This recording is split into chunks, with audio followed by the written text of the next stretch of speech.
talking about Marvel's Iron Fist, which is the latest Netflix series in the Marvel Cinematic Universe, if you will. Now, this is a non-spoiler review, so if you haven't seen this series yet, or you're halfway through, I will not be talking about the plot, so don't worry. So we have to talk about some of the controversy that this kind of series has had so far.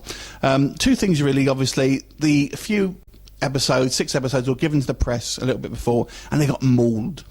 And a lot of that critique was from the fact that a lot of people felt like the character of Danny Rand should have been portrayed as an Asian actor or an Asian character, despite the fact he is actually a Caucasian in the comics, which is obviously the original source material here.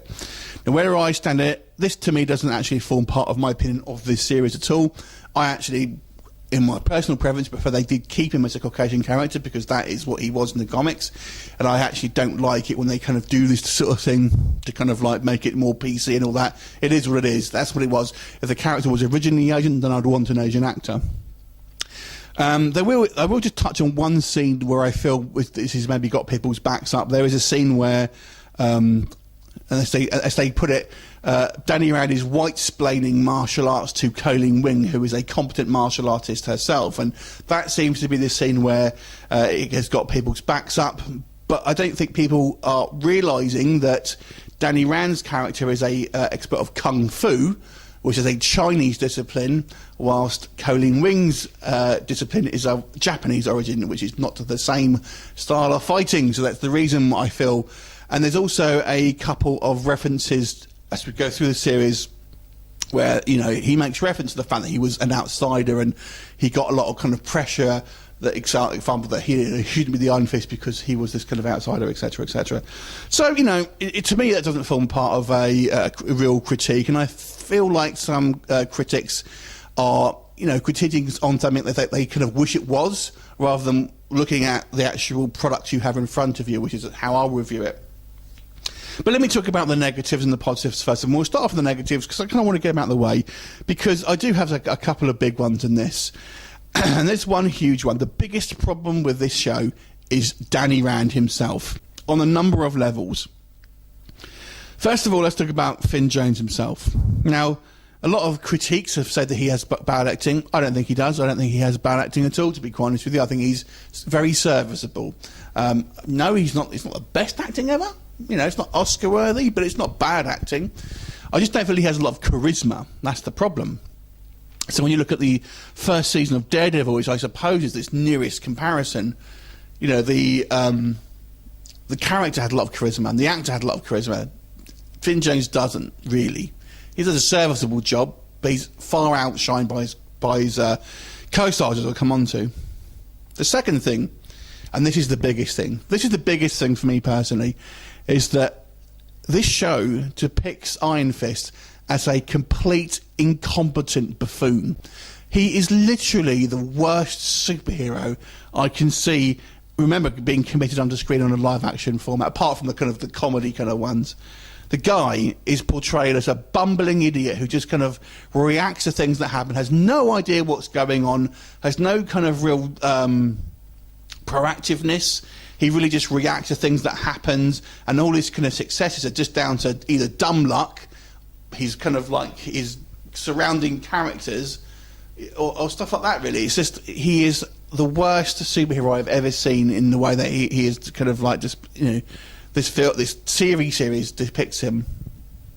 It's actually quite a travesty, I've got to say.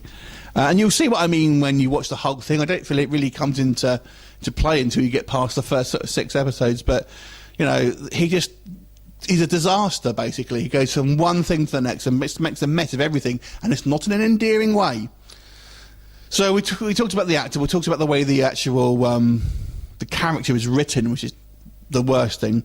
But I also want to talk about the actual power set of Iron Fist as well, which, you know, they make a big deal about this kind of like, he's this living weapon, basically, and these kind of all these factions kind of want control over him. I'm thinking, really? I mean, they really downplay the kind of the the actual powers itself and think, whoa, big whoop. I mean, it's a slight advantage, don't get me wrong, but it doesn't seem to be all that of a big whoop, at least as it's displayed on this series. But the way people are talking about it, it makes it sound like he's like got the powers of Superman. He really doesn't, you know, so I don't really understand what the big deal is. And, you know, there's this whole thing where he's meant to be this protector of Kunlun. Really, I mean, anyone can do it, let's be honest. I mean, he has a slight edge. But as they keep saying, anyone can take him out of the bullet. So, anyway, so there's a whole bunch of issues around with the actual character of Iron Fist itself, which I feel is the show's biggest detriment. Outside of that, there has been some critiques saying it's boring. I didn't find it boring, if I'm honest. I actually found the story quite intriguing. It does get a little bit convoluted at the end, but nonetheless, I found I find seeing wanting to go the next episode quite agreeable. But it's not maybe as much kung fu as I feel people think it might have had. I would say it's very on par with the rest of the Marvel Netflix series. It has, I mean, generally those series has an action scene per episode, and this is kind of, you know, the same really. I've seen one reviewer say that it has half an action sequence in the first 6 episodes. That just simply isn't true. I suspect all the episodes weren't watched because that just isn't true. But I will say the acting sequences are okay, but they're on the level of like Arrow, if you watch that. So this being a primarily martial arts series, you would have thought you would have some absolutely incredible stuff on screen. It's competent, but it's nothing incredible.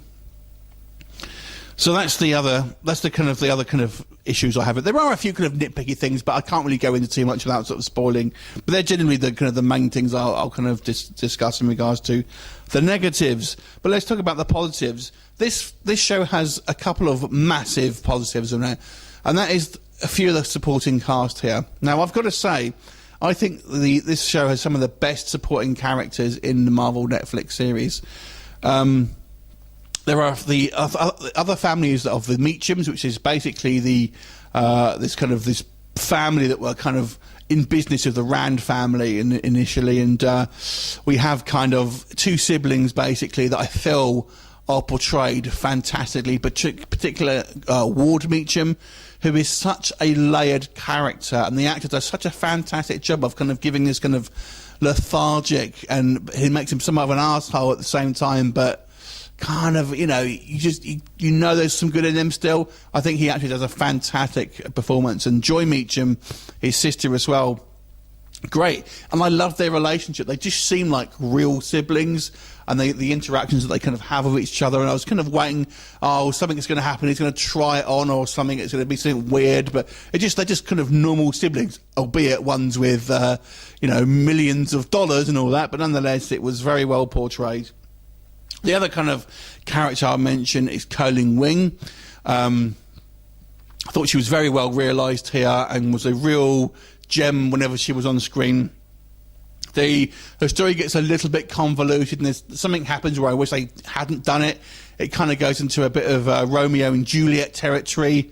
And there's something about her story which I felt was maybe a touch too far. You'll know it when I'm talking about it, when you've seen it. But nonetheless, she was absolutely, again, a real kind of star here, and I want to see more of her character.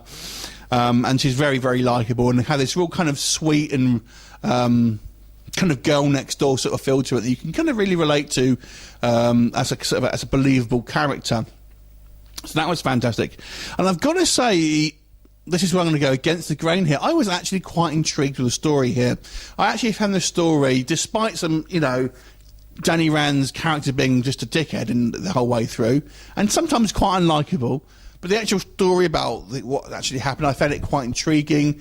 It was very interesting seeing the kind of like the machinations kind of behind the scenes, and the kind of the ruthlessness by business people and stuff like that, and the kind of the workings of crime. I actually found it all quite fascinating, so I actually kind of enjoyed this series in regards to that. I mean, there are a couple of okay action sequences, but I don't think it's going to be remembered for any massively fantastic sequences.